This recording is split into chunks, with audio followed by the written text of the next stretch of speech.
G'day guys, Tom and Wade here from Different Drop headquarters on a sunny but very, very cold winter's day in Sydney. It's freezing. It's pretty cold, hey? It's really cold. It's unfair. I hated it this warehouse sometimes. But yeah, that's all right. No, that's right. We're very brave. We'll suck it up. But a new video concept we're running with today. We thought we would take all the different video ideas that we like to do, Wade and I, and we just bundle them all up into one mega video. Yeah. One awesome video. Let's start a show. Let's start a fucking wine show. How cool. Let's do it. All right, so we're gonna give this a crack. So guys, we'd love your feedback. If you enjoy this, we're gonna taste some wine. We're gonna run through some wine news. We're gonna do some blind stuff. We're gonna have a bit of fun. Anything you love or don't love or would like to see us do, please get in the comments and let us know. We'd really love your thoughts. So, all right, Wade, what are we gonna start off with? All right, I wanted to start with a bit of a highlights package of some awesome booze that's rocked in the last couple of weeks. Of which there's always lots. There's lots of booze, yes. Yep. So I've picked out a selection of a few different things. Yep. Some local stuff, some international stuff. Yep. This should be a bit of fun. I want to start with this, which is the 2024 Voyager Estate Chenin Blanc. So, Voyager's been a resurgent force, isn't it? Voyager is on fire. Under the leadership of the one and only Tim Shand, one of the great humans and great winemakers going around, who moved from the Yarra Valley over to Margaret River 3 or 4 years ago now. Yeah, and the branch has gone from strength to strength, hey? Totally. So Shandy got there, so he used to work at Punt Road back in the day. So we loved his stuff when he was making booze in the Yarra. He's moved back to Margaret River, basically, back to WA. His first vintage was in 2022. So all of his premium wines from 22 are just starting to come online. Yeah. So he's blended up a couple of things, but all the stuff that he's made, like from woe to go to woe? From go to woe. Woe to go? You can say woe to go. Yeah, from the end to the start. Is that what woe means? Yeah, from go to woe. Right. Like whoa up. Like what? Like, wow, fuck. Okay, yes. So Shandy, so basically since he started, all of the entry-level stuff that he's made over the last couple of years has kind of been absolutely kicking goals. Smoking. Yeah. And crazy bang for your buck. Like Margaret River isn't the cheapest place on the planet to buy booze from. Yeah. But this is his new 2024 Chenin. Well, great vineyards he's working with. First, just organically certified only for this vintage, I think, the first time. Is that the first time? I think so. Right. I could be wrong. Apologies, Tim, if I got that wrong. But anyway, it's definitely certified organic. I know that much. And some of the older Chenin Blanc vines in the region, and I love this style because it brings together all the good stuff of Chenin. It's zippy and lean and got that crackling acidity, but then he's worked in some really lovely texture, a little bit of grip and like almost saltiness to the wine too, eh? Yeah. It's got a little bit of sulfide too. Yeah. Just a little bit. Yeah, it's a bit sticky. It was a little bit of funk, which is cool. We tried the Las Vino Chenin the other day, which is kind of like a monster truck compared to this. This is much more of like, drink it now, like fresh, juicy, zippy style of Chenin. But still with plenty of texture and interest like as well. It's getting crazy write-ups too. Blush, a little bit of colour. Getting some great reviews. And this is just one that we wanted to choose from the lineup. There's a number of wines from this last Voyager release that were really impressive. Like the Chardonnay is a banger. The Reserve Cabernet, the little Vivid Red. Yeah, the little Nouveau sort of style red is great blend. Fun. Yep. It's too cold for rosé, arguably, but it's delicious too. So a label that has surprised us over the last year or so, it would be fair to say. Not a new name in the Australian wine industry, but definitely doing new things and doing them really well. So we'd recommend checking out Voyager and great value there as well. Eh? Definitely. That's $27 on the shelf, man, and that rips. All right, should we just drink Chenin Blanc all day, or have you got what else? Let's move. Let's keep moving. All right. So next off the bat is... Where are we going? We had a truckload of really, really cool Tasmanian booze come in over the last couple of weeks. So we're just about to get the new releases from Jim Chateau, which we tasted, which were look really good. All the new sort of regional grower Pinots. We had a little bit of stuff from Pooley come in, but I thought this would be interesting to look at because this is the debut vintage from Marco Lubiana of his new premium tier. Yeah. So Marco's family, like dead set pioneers in the Derwent Valley for like farming organically and biodynamically. Stefano Lubiana, obviously. Stefano Lubiana, Run by Steve Lubiana, not Stefano. Yes, and Come on, Monica. Steve, you've been having us on this whole time. You know, when I met him, I was like, "Hi, Stefano." And I said, he's like, "It's Steve, mate." I was like, "Okay." You go, Marco. No, it's just Mark, mate. It's just So, current young gun of wine, Marco, as well, isn't yeah, it? young gun of wine. So obviously he's grown up on this property. Yep. Marco, Derwent Valley. Yeah, Derwent Valley. Marco started making his own gear about 4 or 5 years ago, and it's always just been 2 wines. It's just been a Pinot and a Chardonnay. Yeah. This year he's released like sort of he's called it One Terroir. So it's just like a single plot of Chardonnay It's and like a single plot. single block, isn't it? Yeah, tiny in that little Grant parcel. Estate vineyard, biodynamically certified. It's their estate, isn't it? Yeah. Yeah. So Do this, you know, I don't know, did you write anything down? Like, what's special about that particular block? so this comes from, so there's like a main slope. Yeah. This comes from like the bottom of the hill. Right. And it's like really fine sandy gravel on top. Right. And then pretty shitty clay underneath. Right. So it's like terrible soil. Right. So the Chardonnay struggles really hard. Sure. He just noticed. Well, you see a lot of intensity and concentration in that wine, Well, which that's- I'm guessing is the idea, I right? think it's just like he knows this block really well. Yeah. And he's like, every year that stuff at the bottom of the hill, like it always Yeah. looks a bit better. It has been blended away traditionally, but he's like, oh, let's just keep a parcel and see how it looks on its own. It So- looks bloody good on its own. Holy That's the shit. answer. Yeah, there's a lot going on there, man. Yeah, it's our first look at this wine, actually, isn't it? Yeah. Yeah, because we had some requests for it and just popped it on the site, but first time cracking into it, and it's smoking. It's rich and powerful, concentrated. Yeah, man. You want flavour? Yeah, It's got like almost like a cracked caramel kind of character to it. Bit of saltiness. Shitloads of ripe, juicy fruit to it as well. but there's just that like crackling acidity running along in between it all. I like the grip. The grip really holds that together. That little bit of phenolic grip actually sort of gives it some nice sort of... Man, that's nice serious. That's architecture. serious gear. Probably needs a little bit of time to really, really be at its best, just because there's so much going on. I think over the next 3 to 5 years, that's just going to come together magnificently. But you see all the components there now. There's lots of fruit, lots of texture, lots of acidity. It's got everything. That's not really what I was expecting. I was thinking it'd be a little bit leaner and meaner. Yeah, right. Like a more flinty kind of, flashy, reductive style of Tassie Shardy. But that's really just like powerhouse. Powerhouse. So there's a One Terroir Pinot as well, and as Wade alluded to, for those that love their Tasmanian booze, heaps of new Tassie wines just arrived in the store recently. The other one we were tossing up showing was something from Pooley. We might do that another time, but always love the wines from Anna Pooley there, but new Riesling, new Butcher's Hill Chardonnay and Pinot and Gewurz and Grigio and everything else. Damn. As Wade said, Chateau, there's more Dr. Edge coming, so we love our Tassie wines, so keep an eye out for those. But check that out for sure if you come across it. Yeah, that is serious. There's not much and around. not much of it. No, we bought a couple dozen, few dozen. So, all right. What up, Yarra? Do we stay Aussie or do we go? Stay Aussie. Let's Stay do it. Aussie? Yeah. All right. So this is from one debut to another. We'll start there. Yeah. So this is the debut vintage of Giant Steps Circle of Fifths range. So Circle of Fifths is a new thing that Melchester and Co. have brought in this year, which is basically a tier that sits between the Yarra Valley stuff and the single vineyard range. Yeah. So there's a tier in here now, which basically all the Yarra Valley wines are sort of made from younger vine fruit. Lots of like grower mates in there. Some of it's estate from Giant Steps, but it's all like, all the stuff that they've planted in the last sort of 5 or so years. So that's where all that fruit's going to be housed. Circle of Fifths is their single vineyard blocks, all combined into one wine. Yeah. So it's kind of like an estate. Could you call it an estate? it's kind of estate because it's all estate Giant Steps grown. Yeah. So it's sort of that. We saw Mel last week. And she's really pumped with them. Basically what the idea is, I think, is for the single vineyards to sort of go to another level. Yeah. To really get like the absolute best, most focused version of each single vineyard block. Yeah. And then in these, offer a little bit better value to customers and like an entry point into. And a lot of this would have gone into the Yarra Valley wines before, but then they're keen to keep the price accessible in those Yarra Valley wines. So I think this sits in a really nice place. We were a bit confused at first by the concept. Like, what's pyramid of thirds? I don't understand.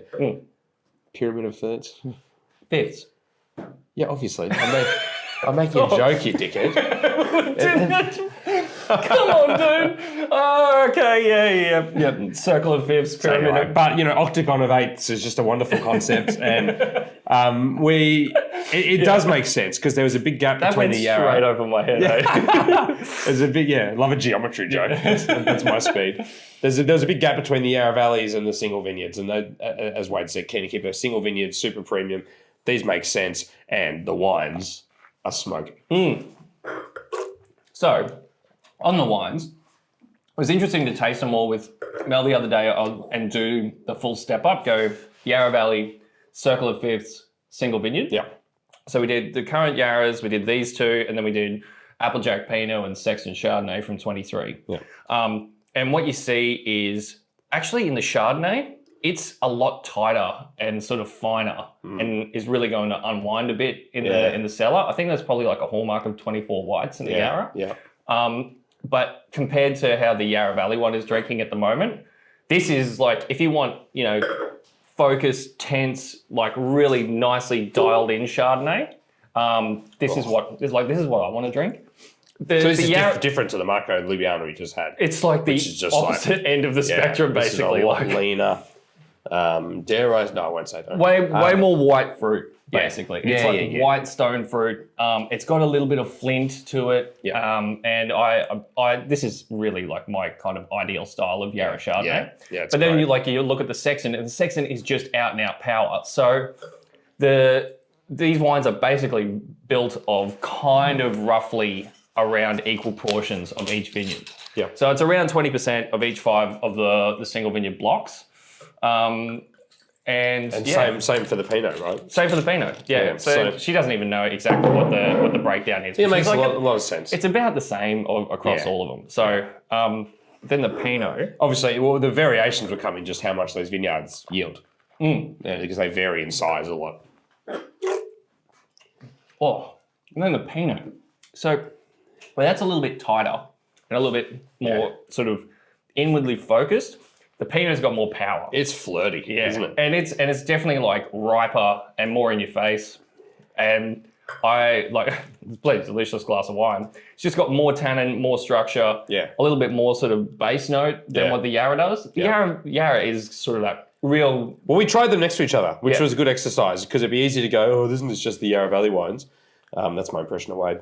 But we tried them next to the Yarra Valley wines, and you could see a market step up. Yeah. It was noticeable, and in length and zip in the Chardonnay. And this, it's just more power, more stuffing than the Yarra Valley. Same sort of idea, really cherry, rhubarb, bit of strawberries and cream, but this has just got that length and intensity. Tannin's a big thing in that wine compared to the Yarra. And it's a little bit plusher than like Applejack, I think, in terms of like fruit spectrum. Well, it'll be interesting to see the 24 single vineyards when they roll out later in the year. Oh, yeah. Because then we're going to see some power-packed wines from what was a warmer vintage. I think so. Like, based on what these wines look like, like the Chardonnay should be incredible. The Pinots, I don't know. The heights of 22 and 23 were amazing. Time will tell whether the 24s can go to that level. Yeah. I'm not backing against Giant Steps or Mel because they're incredible winemakers, but it'll be interesting just from that season.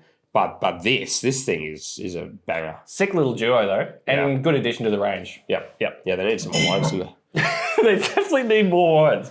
All right, let's go. Should we head to Europe, Wade? Yes, off to Europe. Should we go to Europe? All right. Should we go to France? So, woohoo! It's Tempier Day. So we just got our yearly allocation of Domaine Tempier. If you don't know, you should know.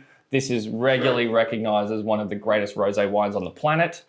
We've just got the 2024 vintage in, and I haven't tasted it yet, and I buy this every year. So looking forward to getting into this. So I did a little bit of research on 24 vintage. 24, not the easiest year to make rosé in Bandol. No, I've always said that. Yeah, have you? Second now. So 24, basically, it's just like a pretty mild winter, right? So they didn't get the right shift in sort of diurnal temperature, and then they had a really early harvest. So like heat spike in August, everything came on early.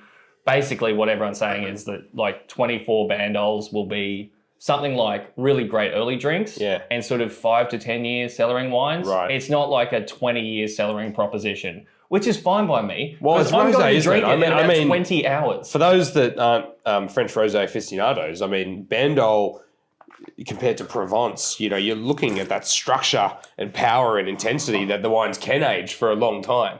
You know, this rosé is only 5 to 10 years. I mean, that's still pretty amazing for rosé. Yeah. But aromatically, I haven't tasted it. Aromatically, it's full noise. There's a lot going on. It's super floral. And it's way more in like a peach and kind of citrusy spectrum. Tempier can get more like kind of red fruited, but this is definitely more like, you know, peachy, pretty, floral, bright. The acid on it's really crunchy and really fine. It's a bit of a simpler release, I reckon. Yeah, it doesn't have the tannin. No. Like it doesn't have the like, you know, the big bandol muscle and shoulders. I want the muscle. Yeah. True. I want that. I want that like chewiness, and I feel like that's not in this release. But what it does have is just overt yummy fruit. It's just different, isn't it? Really floral, as you say. Much more kind of mid-palate, fruit-driven. I mean, it's ridiculously delicious. It is delicious, without question. Yeah. I just want it to hurt me a little bit, you know? Yeah, you want more pain in your Tempier? I'm into it. But I don't think Good call not refrigerating. This is a room temp. Well, it's fucking -4 in this warehouse right now. -4, yeah. So, yes. Probably not an all-time classic vintage of Tempier, but a bloody delicious one, I would say. Yes. Cool? Here. I concur. All right. Could drink some red wine? One. Let's have one red wine. All right. The last thing in the box... It's a good red wine. It's a bloody good red wine. So, Produttori del Barbaresco. This is the 2021 release. And that's just the standard Barbaresco. Correct. The Produttori del Barbaresco. Barbaresco. So I love their Barbaresco. So, I mean, amazing producer. Yep. Right? They've been doing their thing for 70 years, near on, and work with 50, it's a collective of growers, basically. Yep. 51 growers. 51 growers. Managing 100 odd hectares of vines across all around Barbaresco.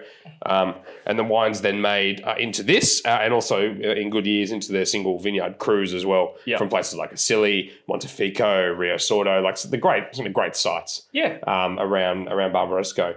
But this is the standard Barbaresco, 2021. We're really keen to try this because we've got way more of it. But this is the money. Like the cruise are good fun, and we've got a few bottles here and there. This thing at $99 is a steal. It's been flying out the door, to be truthful, getting great reviews, and I think a wonderful introduction to that 2021 vintage. Yeah, so this is the thing, is that because this is such a big collective, you're pulling from such a wide fruit source, you actually get almost the best snapshot of what the vintage is going to look like. So this is why it's just a great wine if you want to check in on what the vintage is going to be like in Barbaresco. And people are excited about 21, eh? Mate, 21... probably most hyped vintage since 2016. And I remember when we were selling the 2016, like Barolo and Barbaresco, people just went absolutely insane for it. So I saw maybe it was Karen O'Keefe or someone made the point of 2021 better even in Barbaresco than in Barolo. Yeah. A more Barbaresco suited vintage. I think a little bit more, like 16 was a powerhouse. 21's a little bit more elegance. Like it was a beautiful season, but not the same intensity. But this is just such a pretty, perfumed, elegant kind of wine, isn't it? Oh, dude, that is good. It might be a 6-pack buy. Man, it's just got so much fruit I think I flavour. have to buy some of that. Yeah, that's kind of like a no-brainer. Yeah. Buy. I'm not a massive Barolo Barbaresco buyer, but this is the kind of wine that I like, which has the balance of prettiness and power. So you kind of want that slightly more granitic tannin structure to it. So it's got plenty of tannin and plenty of power in 21, but that pretty top note, that lovely sort of cut fennel sort of kick to it. There's an earthiness though to it as well, right? Mushroomy, gravelly sort of character to the wine. It's going to age like crazy good. Yeah. So we should watch this over the next couple of days because I just popped and poured we that. should watch this. Yeah, and then I'll take it home. How's that sound? That's fine. I mean, I'll drain most of the bottle between now and then, but that's cool. Mate, that's a great release. Barbaresco collectors, do not miss out on this. Really sensational value for money for what that is. Great buying. Will age beautifully too. Overall, elegance, perfume, without sacrificing any of that power and structure that you'd expect. So, gorgeous, mate. That's just a bit of a snapshot. Lots of other exciting things have come in. Obviously, heaps of other booze. We do have probably the marquee release though of the last couple of weeks. Yeah, that we're going to do a bit more of a detailed look at. We opened the wines a few days ago. Yes. So I think shall we? Let's throw to Wade and Tom with the 2023 Standish release. Well, Wade, what a exciting afternoon's tasting we have ahead of us here. always one of the best days of the year. Standish Day, mate. Yes. Standish Day. We're such a privilege and a joy to taste these wines. Just remarkable modern Australian Shiraz from Dan Standish in the Barossa Valley. Now, this is the 2023 release. Yep. We opened these up 2 days ago. Yeah. Because we couldn't contain ourselves. Yeah. But I think mostly of all, we want to give them a chance over 2 or 3 days to unfurl in glass. Because in a perfect world, you want to lay these wines down, and that's not always. They're not small wines. No. So you kind of want to look at them over a few days, sort of wrap your head around it. And we have, as you can see by the half-full bottles. And anyone who comes into the warehouse is like, oh, you got the oh, do you mind if I? So we're down to about even just the local couriers. Woolies guy walked in, he went Standish. No. Yeah. So we're down to about half a bottle of each. But they should have got enough air in them. So. All right, so we'll whip through the wines and give our thoughts on the 2023 release from Dan Standish. Now, we're going to go sort of northwest to southeast in how we're doing this. So we're going to start with Barossi, start with Dan's first ever wine, which was the Standish, which he released. I think 99 was the first vintage. So maybe a little bit about the 23 vintage. So 23 vintage, pretty crazy one in the Barossa. So it's like one of the latest and coolest in the last probably 10 years. So Dan was picking these wines because he wants to actually get proper ripeness, Yeah. So he's kind of hanging out right until May in some cases, still picking, which is really crazy. Up to a month later than what he usually would in 23. Very crazy. So obviously pretty scary. It's pretty scary, I think, as well, with rain events circling around, because loves getting rain into the vineyards in winter and spring in a place like the Barossa. Not so much in March and April. You don't want rain then. No. So Dan was saying, there's that paranoia, like, God, do I get these off now with more rain coming, but then risk having underripe berries, or do I keep them out, try and get my ripeness up, but then risk getting disease and split berries from more rain events? Just sweating bullets, basically. Yeah. He's just sweating bullets. But look, got lucky. I think the rain held off when it needed to, and allowing that extra hang time for these wines. You've got incredible intensity, but all that lovely acidity retained from what was definitely a cooler vintage. Yeah. It already looks a lot more. So usually this wine, it's kind of pretty classic Barossa. Like if you think of archetypal Barossa, this is kind of the one that sort of fits that slot traditionally. And I think the 2023 is a much more sort of red fruited version of that. You see that? Yeah. Has a bit of a thumbprint, I think, across these wines. Laycock Vineyard in Greenock, northwest corner of the Barossa, slightly higher elevation to the mid Barossa area, but still those same kind of red, brown soils, ironstone clay, density, and all that power you get from the Barossa. There's a bloodiness to it as well. There's a real kind of earthy character in there. Beautiful slippery tannin. I don't know. I don't know exactly what the oak regime is with these wines. Traditionally I thought it was 100% new oak. I don't know if that's the case in every year. No. And I know he is using some cement eggs and that sort of thing for fermentation. But I believe it's all sort of aged in French oak. Each of these wines is treated pretty similar on the way. But varying degrees, a whole bunch as well. There's always some bunch, and Danny's a fan of whole bunch and that extra spice and shape it gives the wines, but it varies from cuvee to cuvee. Look, over the last couple of days, that's opened up a fair bit. Yeah. The tannin was pretty in your face on day one. But that's looking really good now. Man, these to me, and this Standish sort of represents it quite well, such an elegant release in the context of Standish. Yes. Like they're still big wines. These are 14.9% alcohol. You know, they're no shrinking violets, but compared to some other Barossa old vine Shiraz wines, compared to a lot of Dan's releases, these have a finesse and a detail to them that you don't always see. He called them perhaps the most complex and compelling wines that he's made. And I just love the elegance of this release and leaning slightly more into that red fruited spectrum of the Barossa, at least with Standish. Yeah, I think, look, it's always just it's, see in 10 plus years sort of thing with these wines for them to really hit their straps. But that's quite slippery and drinkable right now, which slippery is the word, yeah. With a couple of days open, you only got to open it 2 days early to be able to drink it. Man, you can drink that. That doesn't, I mean, that'll age beautifully, but that is a very approachable, the Standish in 23. Cool. And one that you can actually drink with confidence right now. Beautiful wine, and just the shape and the balance and the harmony in it as well. The tannin is there and all that power, but it's just so wonderfully woven, into the fruit. All right, this is one of my wines of the lineup. Schubert. Yeah. All right, so heading a little bit further now, southeast, but very close to where Greenock is. You're a 5-minute drive away, probably. 5-10 minutes tops, in Ronenfeld Road Vineyard, Marananga. So, around the area where the likes of Torbreck and, Greenock Creek and these guys are getting their wines from.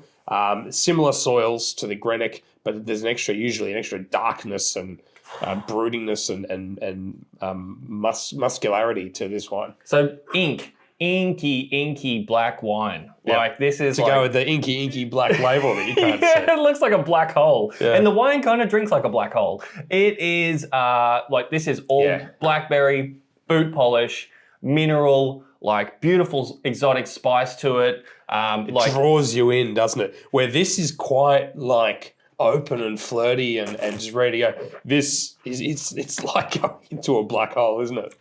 Far out. And there's a completely different, it's crazy. I don't know how many Ks it is from Greenock to Marananga. It's not far. It's not far. But the tannin profile in these two wines is completely different. This is much more kind of chiseled. It's much more sort of, all encompassing. It feels like, yeah. Oh man. Whew. It's really, for me, a step up in intensity, in concentration, in complexity over the Standish. This is approachable, ready to go, quite open. This thing, it's just It is not friendly. It's not here to fucking make mates. It's see you in a little while, and it'll be one of the best Shiraz you've ever had. It's really mineral and wound up. The thing about the tannin in these wines, though, when you taste a lot of young Barossa Shiraz, you're picking the tannin out of your teeth and your gums. You just, not with these wines. The tannin is so beautifully woven in. I mean, Dan, everything is hand-picked. He famously won't let anyone else get near his fruit to pick it. He wants to do it all himself. He doesn't want to fuck it up. You've got to be obsessed. Yeah. If you're going to make this, these are the only 4 wines he makes every year. And these wines are selected from, I think some years he declassifies about 70% of what he makes. Yeah. So he throws away 2/3 of it and only keeps the very duck's nuts, the real golden parcels. And this is what you get. Yeah. You only get 4 wines. You don't get a lot of them, but what you do get is just the maximum power and intensity. I'm still tasting that. That was half an hour ago I finished drinking that. How good is this? When we opened this a couple of days ago, we were like, whoa, that is you almost sit back in your chair and you're like, I need to come back at that. And now that it's just had a day or two to calm down, it's such a good drink. There is so much going on. It is so complex. It's just this deep, dark well of fruit and spice and tea and Black polish. tea. It's got black tea tannin this year, eh? Definitely. And charcuterie and just the minerality and the zing in the energy of the wine too. It's like fucking great. It's like the Guinness of wine. It's like there's a steak in the bottle of that, you know? It's like but there's a liveliness to it. I don't love Guinness. There's a liveliness. What? You don't like Guinness? I don't know. Oh, dude. I just can't get on board. Aren't you a dad? Dads are supposed to like Guinness. Are they? Yeah. No, I just like sleep. I like Guinness. Yeah. No, it's but there's a liveliness to it as well. Mm. All right, the Relic. We've got to keep moving. I could talk about Schubert through them all day. Relic, we're going further south. We're crossing over the main road and we're heading down to Krondorf, Vinevale sort of area. Slightly more sandy soils, just on the foothills as you start to head up towards the Eden Valley. And this has 1 to 2% of Viognier included every year, and always designed to be more floral and unctuous and open. Yeah. So, like, this is the prettiest wine, maybe? Maybe? I don't know. We weren't quite sure the other day. We felt like it had been arms and shoulders. It needs to open up. Definitely, I think the Viognier has settled down over a couple of days. Fucking settle down, Viognier. Settled down. But because on day one, it was definitely like, Viognier was like, hello.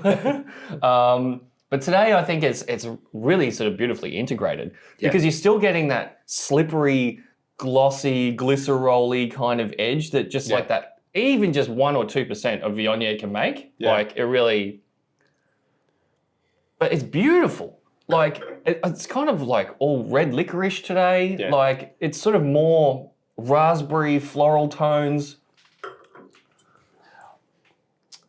You're kind of back in a red fruited direction, like with the Standish, but I'd say with an extra unctuousness and viscosity and not oiliness, but just kind of ripeness to the wine. This looks better than that today.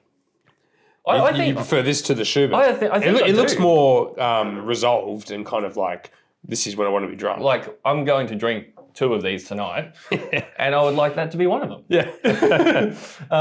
Should mention the Hahndorf Vineyard in Krondorf, so very well-known site down there, and just makes some amazing Shiraz every year. And it's a wine that flies under the radar a little bit, the Relic, and some years doesn't look as compelling as the others, but fuck, in 2023. Well, sometimes I think it's just like a little bit more overt, a little bit more obvious. You kind of got to dig into these wines a little bit to sort of see the structure, see the shape, kind of think like, where are these going to go? Whereas usually it's like, it's often a little bit higher in alcohol as well. Like I think the Viognier like kicks it up a little bit. Yeah. So it'd be like 15.5%, big, showy, blousy, Barossa fruit, like big fanfare. I think it's a great vintage for this wine because 23, it's like a little bit more compact. It's like a little bit tighter. It's a little bit leaner. It's a little bit fresher. Yeah, so maybe it's just a really great year that works well with that style. I'm really into that today, Tom. And mate, the length and just the way it peacocks in the back of the palate too. It just opens up, keeps going. And black and blue fruits in that as well. Very floral. They're so distinct as well, hey? Slippery, sexed up palate on it too. Yeah. Just like, damn. Wow. All right. Relic was good. All right. And then finally, to probably the most sought after these days of the Standish wines, Lamella. Lamella, so again, single vineyard obviously from the Hutton Vale Farm vineyard there in High Eden, Springton kind of area. So further south, up into the Eden Valley, up into the hills. Planted in 1858. 1858. So just the young vine material. Old vineyard. Yeah, proper old vineyard, and a remarkable site that goes towards a lot of great wines, but none more sought after than this. No, this is the wine. This is the wine of the lineup. That's the wine top. Why? Why is it what the wine? Well, because it's definitely the most pretty of all 4 of them. But it kind of walks straight out of red and black fruit into like a blueberry robe. Like it's like all blue fruit, like purple flower. Really like aromatically, it is just fucking stunning. And this is usually the wine I buy each year. sometimes I might buy Schubert, but usually it'll be either Lamella or Schubert. And this year I think it's just going to be Lamella. Like it kind of takes a lot of the components that we love of the other wines and wraps them up in one, doesn't it? It's so floral, it's so perfumed, and you see that usually in the cooler climate, higher altitude of the Eden. But then the intensity there is something else as well. The tannins, man. The tannins are like velour. They're like velvety, silky, like beautiful, beautiful tannin. So these aren't usually my style of wines. Like I don't drink a lot of like super boozy Barossa Shiraz traditionally. Couple of great producers excluded from that, and some younger generation Barossa stuff that's coming through that I'm really digging. But this is old school, good school Barossa, like full throttle power, but done like absolutely to a T, where it's all about maintaining freshness and levity, even at this like high octane like alcohol level. Yeah. So the wines still have balance. Like we had some people in this week who came through and like tasted the lineup, and they're like, "Whoa, fuck, these are big wines." But you taste them, and then you still kind of like, "Oh, I want to go back and have another." Like you can, you know, there's freshness. There's freshness. There's drinkability. There's liveliness in these 23s. It's just bloody. That's just a remarkably good glass of wine, isn't it? It's just I think you're hitting the head, mate. You see a lot of these big iconic brands, you know, in the Barossa Valley making full-bodied, powerful old vine Shiraz. None of them have the perfume, the detail, the savouriness of these wines. So, you know, some go the other way and they're more medium-bodied, more Syrah-like. These could be from nowhere else other than the Barossa Valley. Oh, no. Right? They have got Barossa stamped on their forehead. This isn't Cornas or Cote Rôtie or something. No. This is the fucking Barossa Valley. This is the fucking Barossa Valley. Right? In all corners of it, but done in a way that not only delivers all this power and intensity, not only speaks of the subregions and the vineyards, but has drinkability. Yeah. That you feel like you could open at home with dinner and it doesn't steal the show, you know? Yeah. They're just amazing wines. And like you say, I also don't drink a lot of like 15% Barossa Valley booze at home, but these always have a place because they're just something else. And 2023, a difficult vintage, but he's just absolutely fucking nailed it. There's freshness, there's perfume, there's balance, there's intensity. What a lineup and what a winemaker. Very cool. Oh, mate. I don't know how we're going to split this. No, I do. Thanks, Tom. All right, we are back from Standish land. Yes. What an amazing lineup. Great booze. Just outrageous. I mean, it's kind of booze that I would love to have today, actually. Yeah, on a cold day. Yeah. Or think about it and probably wouldn't have that much. No. But anyway, they're amazing. All right, mate, something new. We're going to do a bit of a wine news from around the world. Okay, this could be boring, but let's try it. It probably will be. Wine. What do you want to drink? Where's my wine? Pinot. Pinot me. Pinot? Pinot me. I like to Pinot while I news. I need I feel like I need a little like intro. I'll see. And today in wine news, I'll put something in post. It'll be right. I'm going this bad boy. The Barbaresco. Yeah, oh, come on. Yeah, come on, son. Come on. All right, come on, hit me. All right, give me some news. So, mate, very well known McLaren Vale Winery Wirrawira has purchased Hahndorf Hill. I saw that. Big news, big news. So we work with both brands, but Hahndorf Hill, a much loved brand of ours and a lot of people, based in the Adelaide Hills, just outside of Hahndorf. Larry Jacobs and Mark Dobson established that business, 25 years ago. And famously were the first in South Australia and one of the first two in Australia to bring in Gruner Veltliner. And they've led the whole movement of Gruner throughout the hills and other Austrian varieties. They've been pioneers in that space. And Larry and Mark have decided to step away and have found a really good, I'm really happy and relieved that a great producer like Wirrawira is going to take over. That's cool. It's a bit of a bummer that Larry's out. Well, that's what happens. Yeah, I know. It's a circle of life, and But Larry wants to go dude. make his chocolates, and he's a lovely guy. He's an Yeah. awesome guy. The wines have always been great. Lots of other Austrian varieties. Wirrawira, of course, purchased Ashton Hills, And in they've recent been doing years. great stuff with Ashton. So Great stuff under leadership of Matt Della there, who's doing a good job, and I'm really excited to see what they do. But I'm confident they'll treat Hahndorf Hill as it needs to be because it's an amazing brand. So congrats to Larry and Mark. Mate, some good news. Aussie wine exports, between you and me, Really? going up, yeah. In China. Is that because of Senior Trump? Well, no, they're going down because of Senior Trump in the US. In the US. So in the US, in the UK, in Hong Kong, in Canada, everywhere they're kind of down. This is over the last 12 months. Yeah. Anecdotally talking to producers, Canada is now doing really well following the US announcements. Yes. They're starting to get into Canada. But the big thing has been getting back into China post-tariffs, going up. What's interesting though, so volume is up, 6%. So not much. Value of exports up 41%.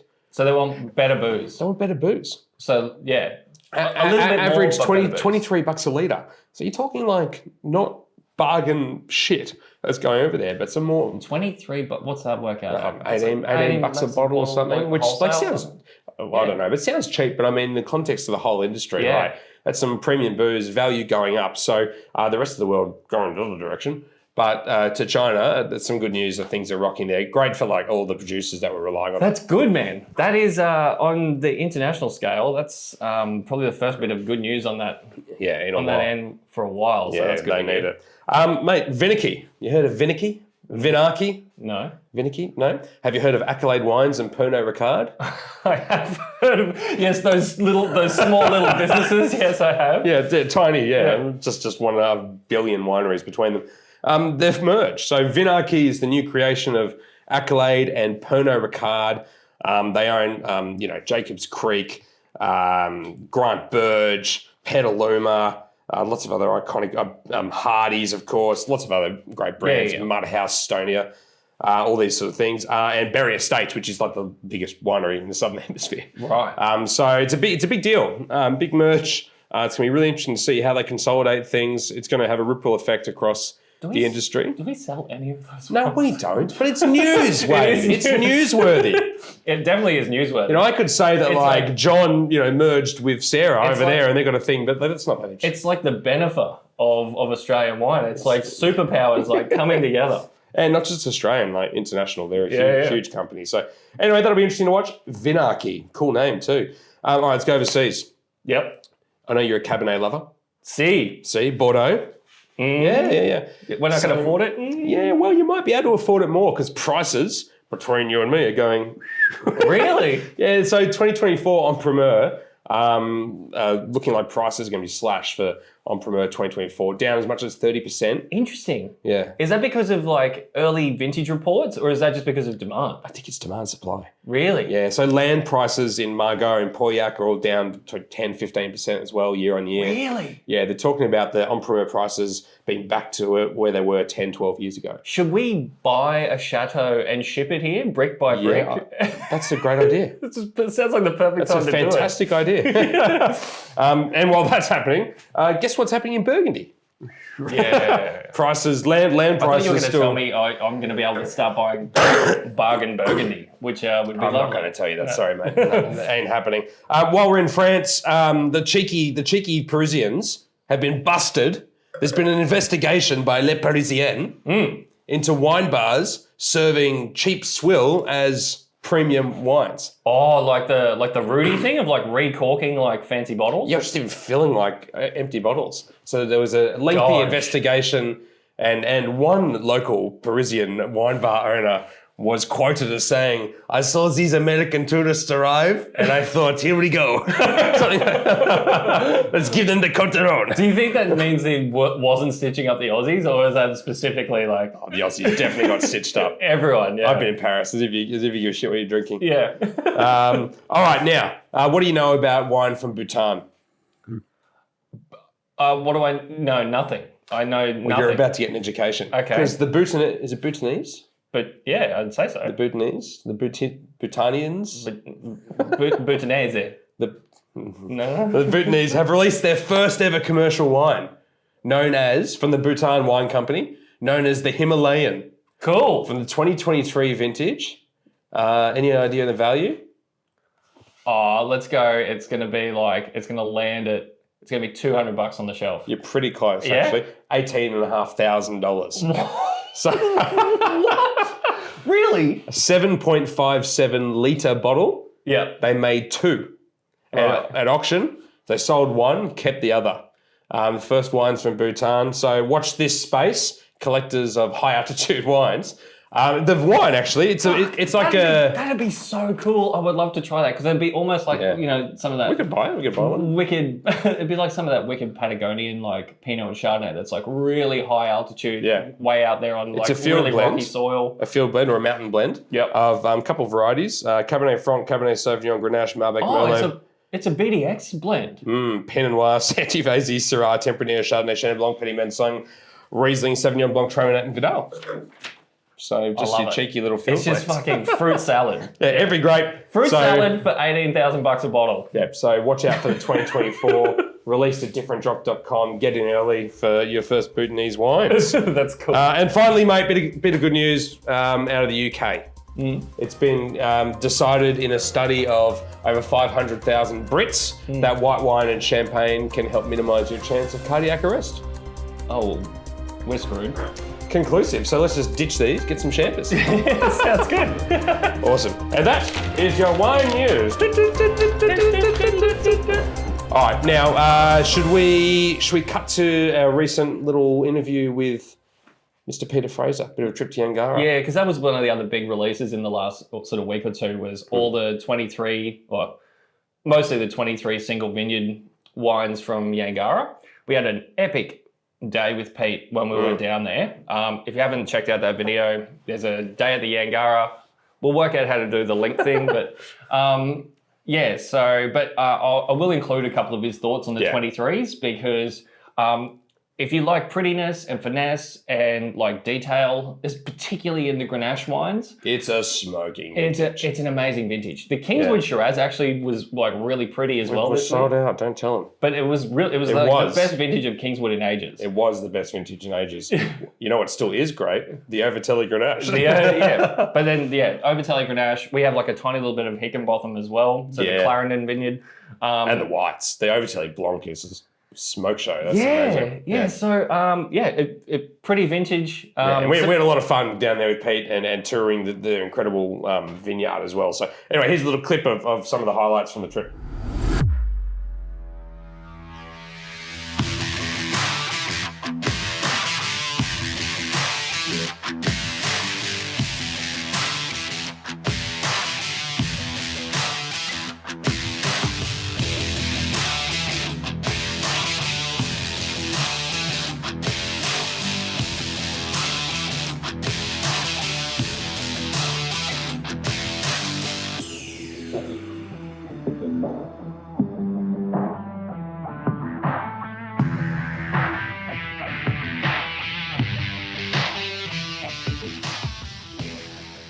Mate, what a morning.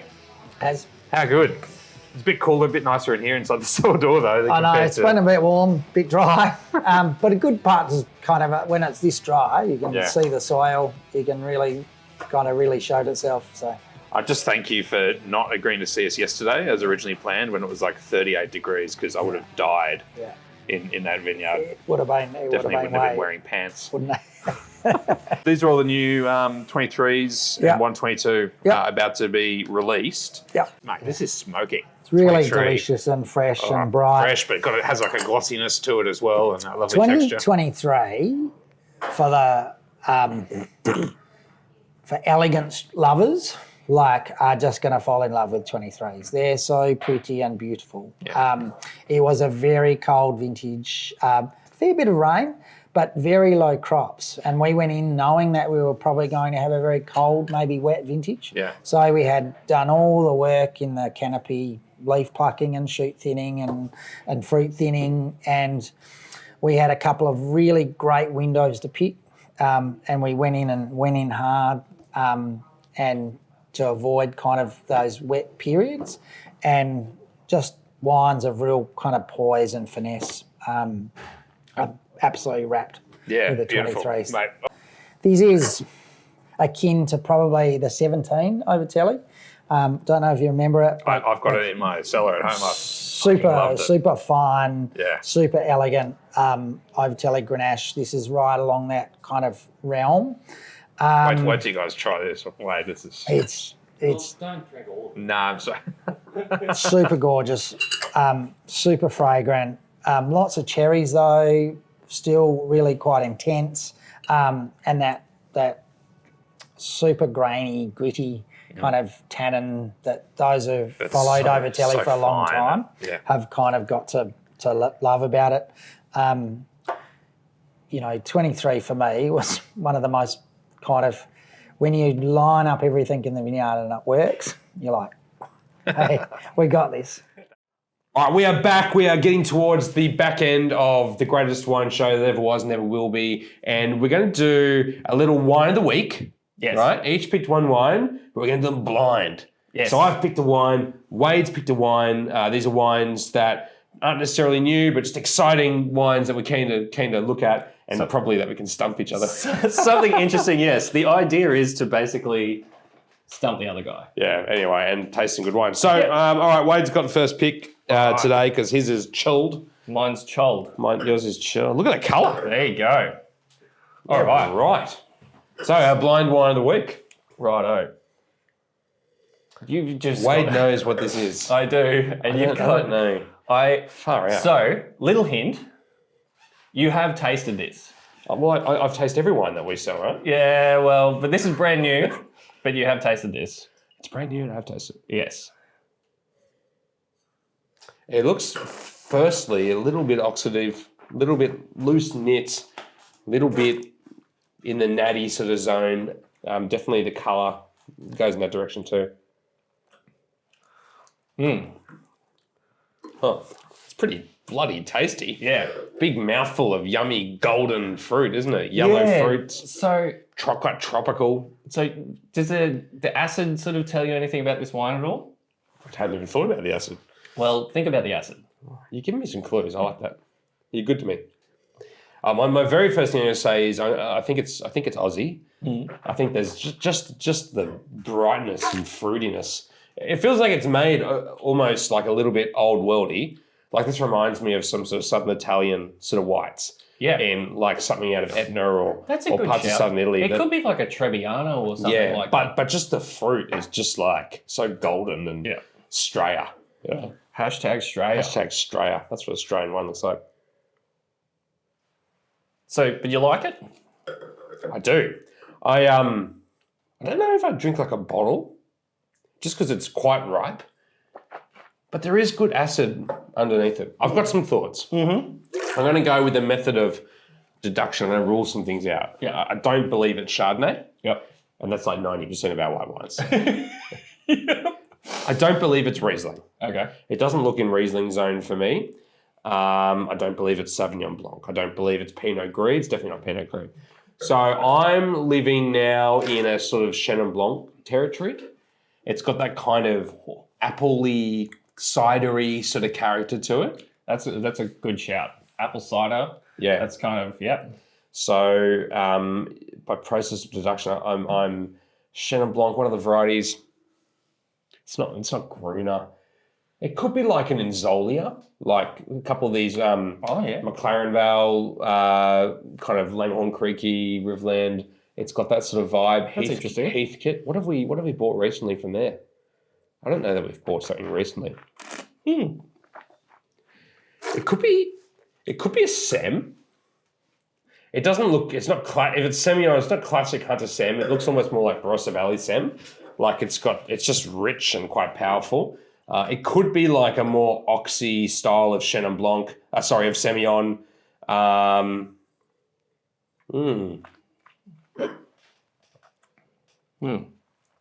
All right, I should look in an answer. Just pick something.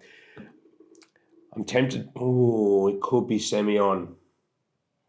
It just looks like Chenin though. It's got the acid and it could be a Sem, but if it's Sem, it's quite atypical. It could be a Vinden. I was just there. I don't think it's Vinden. It could be Harkham. Could be who else makes a Semillon in that style? Or it could be Peter. Oh, Subby Wubby. Wubby Subby. Subby Wubby. Subby Wubby. Yeah, Peter Colt. I think I'm talking myself into Semillon. Yeah? It could be a Chenin. It could be Brash Higgins, Chenin. It's got that kind of ripeness. All right, I'm going to go, lock it in, Eddie. I'm going to go Semillon, as they call it in the Hunter. Semillon. I'm right on the fence between Chenin Blanc and Semillon. Yep. And I'm going to go Subby Wubby. Subby Wubby? Wubby Subby. Subby Wubby. Subby Wubby. Yeah. Her Semillon, Yep. which is, it's got a name, I think. Yeah, I can't remember the name. But yes, it Sugi? does. That's the Syrah. Yeah. Subby Wubby Semillon. Peter Kotz is the talented young winemaker. She's amazing.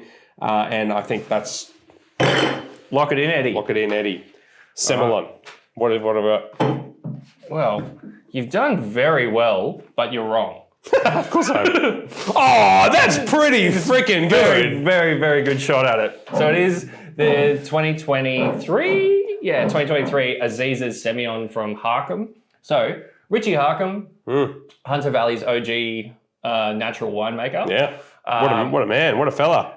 Absolute legend of a bloke. If you do get to the Hunter Valley, definitely go and have a pizza at his new restaurant's restaurant, which is amazing. absolute banger, which is where we tasted this. So I don't think you've tasted it since we bought it in here, but we tasted it at his cellar door wine bar.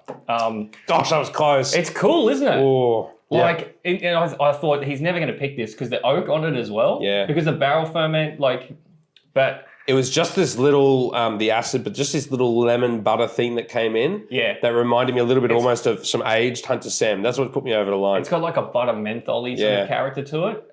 So it's got like coolness and freshness from the acid. But the fruit is quite ripe. I dig it. I think it's very cool. And It's really cool. I mean, how great to see Semillon treated differently and look like this. Because, we're used to seeing Semillon that's just like battery acid and then, unless it's 10 years old. Yep. Amazing wines, like not getting around it. Incredible wines, especially when they're aged. But this is a totally different beast. This is Semillon to drink now. Totally. Open, textural, Yeah. golden, No flavor sulfur. packed, no sulfur. totally Clean as a whistle. Clean as a whistle. And just beautifully well crafted Awesome. Hunter Sam in a different mode. Mate, great pick. Cool. Fuck, I was close. You were Oh. close. I'll give that to you because you did say Richie, but All right, let's do it. all right, good. Yeah, we're good. Okay. So I just want it noted that I did give you some hints that may have helped guide you in the general direction. What did you say? You gave me an acid hint. What was the first? You gave me another hint at the beginning. I'll see how you go. I mean, if you get it without hints, then that just makes you the superior taster. This is true. What is that? Yeah, it's pretty tough. It's not impossible. I believe in you.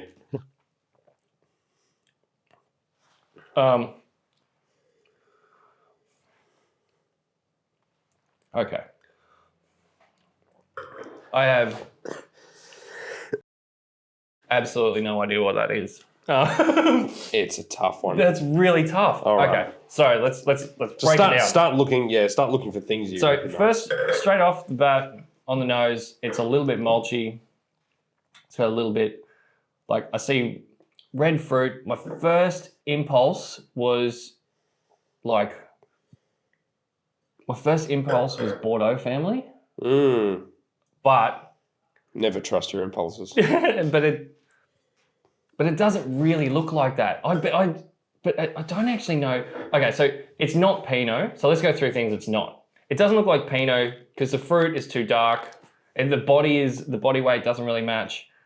I'm gonna rule out things like could it be Grenache? Could it be a little CDR? Maybe. Cote de Rhone for those playing at home. CDR. Maybe it could be that.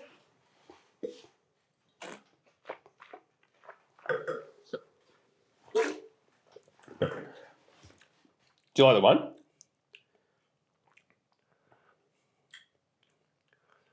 I like it as here. Watch me just shit can like an $80 bottle of wine here. Please don't shit can. I'm not going to shit can it, but I think it's a beautiful little daily drinking wine. So I think I really love the freshness in it. Yeah. The brightness of fruit. That Cote de Rhone thing is sort of starting to hit home a little bit better now. because I think I saw a little bit of leafiness, which might have been, which could be like a little hint of Syrah or something in there. Yeah, you're on the right track there. Because I do think it's French. I don't think it's Aussie. Interesting. It doesn't look Aussie to me. Yeah. It's like, this is just straight up McLaren Grenache, isn't it? I've just totally cooked it. I like the way you're thinking, even if you're wrong. It's the thought processes are right. And it doesn't have, like, for my money, it doesn't have Italian tannin. So it's not Barbera. No. It's not Neb. It's not. So I'm gonna say it's like a 30, like a good, a really lovely, fresh, bright Côte d'Aron at around $30. You're on the right track. Can I give you a clue just to see where it takes you? Yeah. It's Australian. Oh shit! Really? But you're on the right track. Right. Okay. So just for the record, you're wrong, but have another go. Okay. It's Australian, and you're on the right track. It's really hard. Okay. If it's Australian, you know what I reckon it is?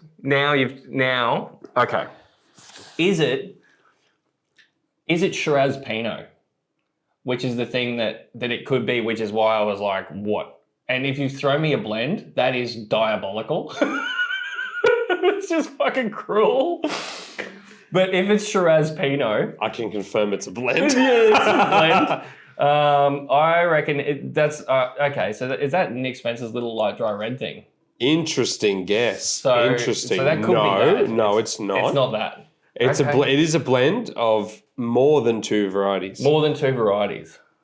Okay. All right. Fuck. All right. So what could again? The Shiraz Pinot guess is really good. Yeah. Like time will tell that you've been on the right track, just wrong. So near but so far. Okay. Well, have one more stab. I'll have one more stab. The candied fruit in it. Yeah. That's right. Go the candy. Where does candied fruit come from? Think of the candy. Like candied red fruits. But that says Gamay. But who's blending Gamay? Somewhat. Maybe. Is it? Oh, okay. No, that looked more like Sange. I was going to say it's not the Vinda Sofa, is it? But it's more Sange. Yeah. It's like, from South Australia. It's South Oz. Yeah. Yeah. South Oz blend. It's not a new wine to the store. We've had this for a while. Yeah. Oh, is it Brash Higgins MCC thing? Oh, the Mataro Carignan Cinso. Yeah. No. All right, well, that's anyway, should we reveal? Yeah. I think you've done a really good job for the record. This is a really hard one. You lost the challenge, but it's an admirable defeat. Okay. All right, should we reveal? Sure. All right, it is... Oh my God! The Rugabellus Flute. That is Barossa, it's Barossa Shiraz and Grenache with like Adelaide Hills Pinot. It's Barossa, Grenache and Cinso with Adelaide Hills Syrah and Gamay. Ovs. So you mentioned that is Côte d'Aron blend, Grenache blend. You mentioned Shiraz Pinot, Shiraz blend. You mentioned Gamay. You were hovering. How did you not get it? It was so obvious. Of all the things. Just for those playing at home, never, ever, ever give someone a fucked up blend like that when you're playing options, because how am I supposed to get that? Delicious wine. You know what that is, Wade? That's fucking revenge for you killing me in our other blind tastings. Awesome. All right. Cool. What really, Rugabellus, cool Abel wine. Gibson, genius. This is a Adelaide Hills Barossa Valley blend, 2021, 2022. Syrah, Grenache, Cinso, Gamay, fresh, savoury, layered, detailed, textural. I absolutely love this wine. It's a hidden gem in the Rugabellus lineup. We're always talking about the orange wines. Yeah. But his reds are so underrated. So check out Flus. We actually have a little bit of this, a couple of boxes, because some came available and I just jumped on it because I just fucking love the wines. So Flus, mate, that was really fun. well done. That was a really tough challenge. That's just a diabolical choice, Tom. What a note to finish the greatest wine show that ever was, never will be on. The first episode. We'll be back. We'll do this again in a couple of weeks. We'll have some more exciting things landing over the next couple of weeks. Give us your thoughts, feelings on what you liked, what you didn't like. Concerns. And if you have an idea of what we should name this show, shout it out. Yep. At the moment, like the working title is... The greatest wine show that ever was, never will be. which I think is probably a little too long and maybe a little grandiose. But yeah, if you have an idea, give us a yell in the comments. Yeah, we'd love it. And we're going to have some amazing things. A little sneak peek at next week. Some amazing things roll up. Yeah. Starts with D, ends in Iona Madeline. Yes, new Diana Madeline we'll be tasting. Probably have a Thistledown, Grenache. We'll have all sorts of things. sneaky peek maybe at the new Riesling Freak lineup for 25. We did see John Hughes yesterday and we tasted a couple of the wines. We didn't get a look at the full lineup. Tasted more Asahis than Rieslings, but anyway, that's another story. Yes. Mate, great fun. Well done. All right, we'll be back in soon. Adios. Cheers, guys.